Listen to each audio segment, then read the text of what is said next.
नमस्कार दोस्तों। आज की हमारी कहानी एक ऐसे चपरासी की है जिसने अपनी मेहनत और स्किल के दम पर बना डाली 1,30,000 करोड़ की कंपनी। और वो व्यक्ति एक लकड़ी के गोदाम में चपरासी का काम करते थे और वहीं पर रहते थे।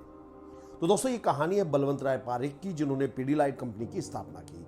आज आपको चाहे कागज चिपकाना हो, टाइल्स, लकड़ी, आपको एक ही नाम याद आता है, पीडीलाइट। आज पीडीलाइट की सालाना सेल है 10,000 करोड़। 29 करोड़ रुपए की हर रोज सेल होती है, यानी एक घंटे में 1.25 करोड़ की सेल होती है। आज कंपनी का वैल्यूएशन है 1,30,000 करोड़ और बलवंत राय की नेट वर्थ है 90 करोड़। आज 70% मार्केट पर पीडीलाइट का कब्जा है। आज टूथपेस्ट की बात करें तो नाम आता है कोलगेट, बोटल्ड वाटर की बात करें तो नाम आता है बिस्लेरी। इसी तरह कुछ भी चिपकाने की बात हो तो नाम याद आता है फेविकॉल। तो दोस्तों, ये एक वीडियो एमबीए के कोर्स के बराबर है। इस वीडियो में आपको पैकेजिंग, मार्केटिंग, सेल्स के जबरदस्त लेसन्स मिलने वाले हैं। तो बने रहिए हमारे साथ और देखते रहिए पूरा वीडियो। तो आज के समय में यदि आपको बिजनेस में सक्सेसफुल बनना हो तो उसका एक आसान रास्ता है, आसपास की समस्या ढूंढो, उसका सॉल्यूशन निकालो, तो फिर आता है पैसा। और इतना पैसा आता है कि गिनते गिनते थूक कम हो जाएगा, लेकिन पैसा खत्म नहीं होगा। तो बलवंत राय एक लकड़ी के व्यापारी के यहाँ पर चपरासी का काम करते थे। उन्होंने देखा कि लकड़ी को चिपकाने के लिए एनिमल फेट बेस्ड ग्लू का उपयोग होता था, यानी कि पशु की चर्बी को उबालो, फिर उसे ठंडा करो, फिर उसे अप्लाई करो। तो दोस्तों, इस प्रोसेस में बहुत समय लगता था, काफ़ी गंदगी फैलती थी और एक कारपेंटर का पूरा दिन तो ग्लू बनाने में ही चला जाता था। और बहुत से कारपेंटर को पशु की चर्बी का उपयोग करने में काफ़ी तकलीफ होती थी, उन्हें बिल्कुल अच्छा नहीं लगता था। और इस पर भी ये एनिमल फेट बेस्ड ग्लू टिकाऊ नहीं होता था। 2-3 साल बाद शिकायत शुरू हो जाती थी। तो बलवंत राय ने आफत में अवसर ढूंढा। उन्होंने काफ़ी रिसर्च करके एक सिंथेटिक रेजिन बनाया जिसमें कोई बदबू नहीं थी, सड़ांध नहीं थी। और जब कारपेंटर ने इसका उपयोग किया तो मुंह से एक शब्द निकला, यूरेका, क्योंकि ये फेविकोल 10 गुना ज़्यादा टिकाऊ था।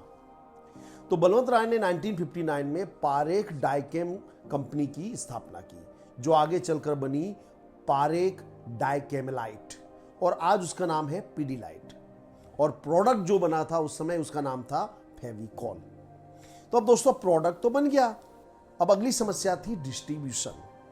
पहले का सिस्टम था, पहले प्रोडक्ट बनाओ, होलसेलर के पास जाओ, फिर डिस्ट्रीब्यूटर और फिर कस्टमर के पास। इस तरह से सबको मार्जिन बांटते हुए सेल होती थी।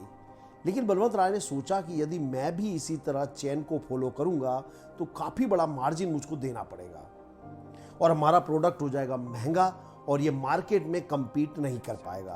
तो उन्होंने एक नया रास्ता निकाला है। उन्होंने अपने प्रोडक्ट को B2C बनाया, डायरेक्ट बिजनेसमैन टू कस्टमर। तो बीच में जो दूसरे मार्जिन थे उनको खत्म कर दिया। बलवंत राय ने नोटिस किया कि कस्टमर फर्नीचर बनवाता है तो उसमें कौन सा ग्लू लगेगा, इसका डिसीजन लेता है बढ़ई।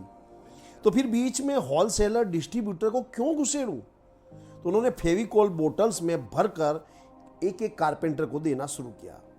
उनको उस फेविकॉल का उपयोग सिखाते और बलवंत राय का ये मेथड जो था, ये मास्टर स्ट्रोक साबित हुआ। उसमें सारे प्रॉफिट उनकी जेब में आता था। यहां दोस्तों हमें मिलता है बिजनेस का रूल नंबर 2। पहचानो कि आपके प्रोडक्ट का इन्फ्लुएंसर कौन है, आपका असली ग्राहक कौन है। अब आता है मार्केटिंग का फेज नंबर 2। तो पीडीलाइट कंपनी को समझ आ गया कि मेरा भगवान है कारपेंटर। तो उन्होंने अपना सारा भोग कारपेंटर को ही लगाया। उन्होंने 2002 में बनाया FCC, फेविकॉल चैंपियंस क्लब। इस क्लब में फेविकॉल वाले कारपेंटर्स को बुलाते, उन्हें अलग अलग डिजाइन बनाना सिखाते, नई स्किल सिखाते, कारपेंटर्स को नए टूल गिफ्ट में दिए जाते। कारपेंटर्स का क्लब में बैंड बाजा बजाकर बारातियों की तरह स्वागत किया जाता था। काइट फेस्टिवल्स का आयोजन होता था।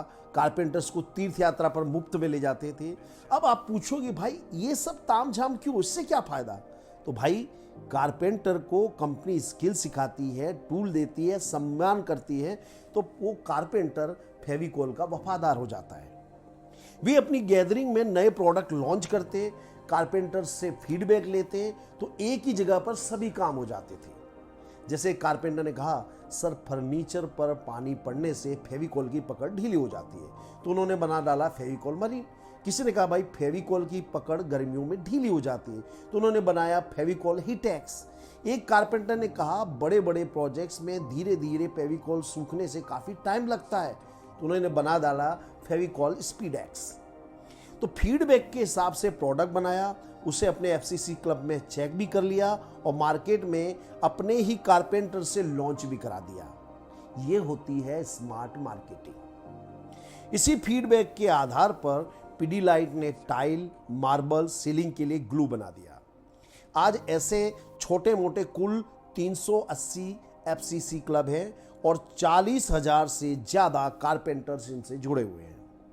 अब आता है हमारा लेसन नंबर 3। यदि आपके बिजनेस से कस्टमर का नॉलेज और इनकम बढ़ रही है तो आपकी ग्रोथ भी होगी। पीडीलाइट ने अपने मेन कस्टमर बढ़ई का विकास तो किया और उनका भी विकास हुआ। अब बात आती है एक्सपेंशन की। तो कंपनी ने सोचा कि फेविकॉल कितना बेचोगे और एक ही प्रोडक्ट पर ओवर डिपेंडिंग बढ़ जाती है, तो कंपनी ने नए फील्ड में जाने का सोचा। नया फील्ड है तो रिस्क भी ज़्यादा होगा।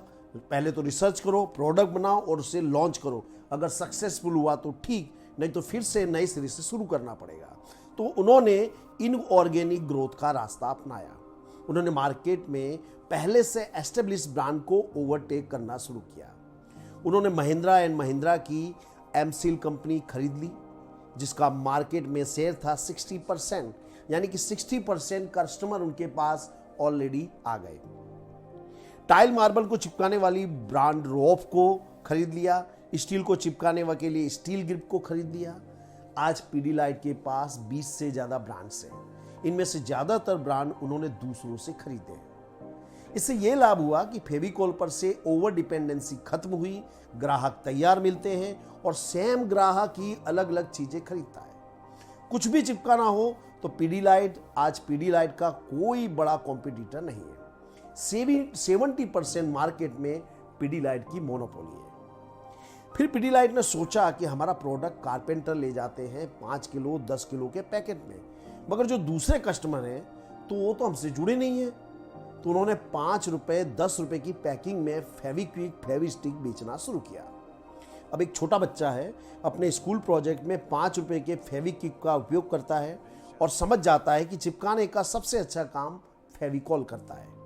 तो बच्चा जब वो बड़ा बनता है और जब कोई घर में फर्नीचर बनवाएगा तो उसको नाम याद आएगा एमसील, रॉ, फेविकॉल, और वो उसी का ही उपयोग करेगा। एक प्रकार से उन्होंने अपने प्रोडक्ट को ओटीसी बना दिया, मतलब कि ओवर द काउंटर प्रोडक्ट। आप जनरल स्टोर पर जाइए, स्टेशनरी की दुकान पर जाइए, हार्डवेयर पर जाइए, आपको फेविक्विक फेविस्टिक सब जगह मिल जाएगा। फेविकॉल हर जगह चिपक गया है।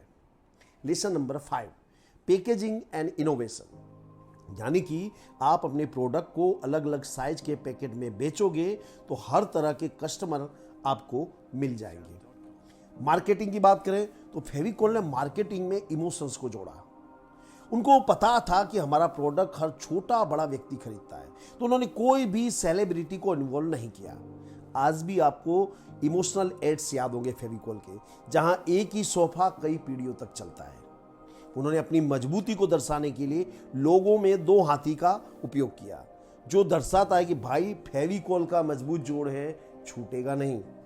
उन्होंने कई एड्स में कारपेंटर्स को ही लिया ताकि एड रियल लगे और लोगों में विश्वास बढ़े, और एड्स नेचुरल एटमॉस्फेयर में ही शूट किए जाते थे। बढ़ई का कारखाना है, चारों तरफ लकड़ियां बिखरी है और बढ़ई अपना काम कर रहा है। उन्होंने कस्टमर्स में रिलायबिलिटी डेवलप की, सारी एड्स में इमोशंस और हंसी का तड़का लगाया। अब नेक्स्ट टॉपिक है दोस्तों हमारा रिमेंबर योर यूजर। उन्होंने अपनी सप्लाई चेन मजबूत बनाई। इन्होंने ब्रांड्स खरीदने के साथ साथ मैन्युफैक्चरिंग प्लांट्स भी खरीद लिए, जिससे क्वालिटी मेंटेन रहे और सप्लाई चेन में किसी भी प्रकार का ब्रेक ना लगे। इनके 8 से बड़े प्लांट्स हैं, 30 से ज़्यादा सब्सिडरी प्लांट्स हैं जो ग्लोबल लेवल पर सप्लाई को देखते हैं, 500 से ज़्यादा प्रोडक्ट्स हैं और 70 से ज़्यादा देशों में ये लोग एक्सपोर्ट करते हैं। इसकी वजह से इनका ऐसा दबदबा है कि कभी इनको उधारी नहीं देनी पड़ती। दूसरे प्रोडक्ट्स ने कारपेंटर्स को उधारी देकर ललचाने की कोशिश की। उनसे कारपेंटर ने कहा, भाई हमारा 2000 रुपये का फर्नीचर बनाना हो तो 500 रुपये का उसमें गम लगेगा। मान लो कि आपने थोड़ा डिस्काउंट दे दिया, उधारी दे दी, मगर अगर प्रोडक्ट खराब हुआ तो मेरा तो हजारों रुपए का नुकसान हो जाएगा। तो भाई मैं तो फेविकोल का ही उपयोग करूंगा। ये ट्रस्ट है लोगों का फेविकोल पर। आज आप हार्डवेयर स्टोर पर जाओगे तो फेविकोल आपको काउंटर में पहले या सबसे टॉप पर दिखाई देगा। ये है फेविकोल की मजबूती। Thank you very much friends, have a very nice day.